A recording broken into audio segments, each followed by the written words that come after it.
kasi, nangyari, ikaw dapat sinabi mo sa akin.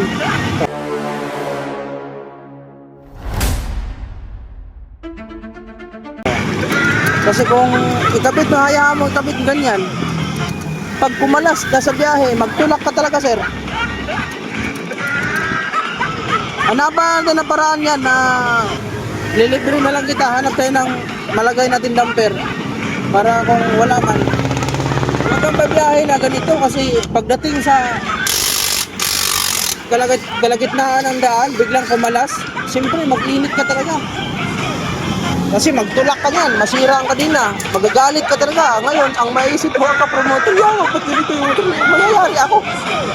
Eh di, mekaniko kasi dapat concern sa akin.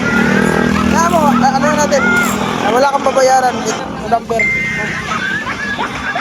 Huwag kang mabiyahe na ganyan, kaya kumalas yan, bugoy-bugoy, pinilikat tulipon, kami dito karagain ba?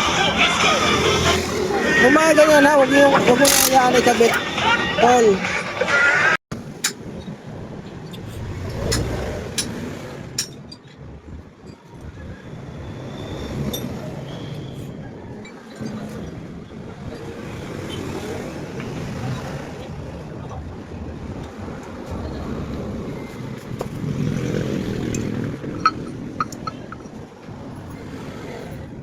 Tulak lang.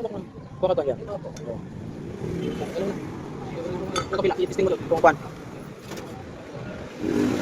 Yan ang gagawin mo sunod.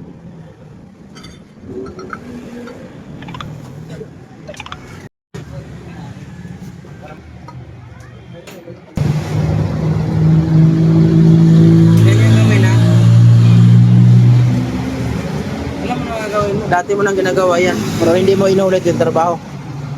Kango pa ba? Di na niya, di na ako. Oo. Ayaw mo na yan. Ayos na yan. Kita mo na. Wala na nang kagalaw-galaw oh.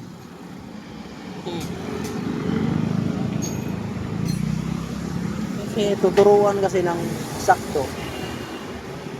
Tapos hindi tinatandaan yung turo pag mga ganito.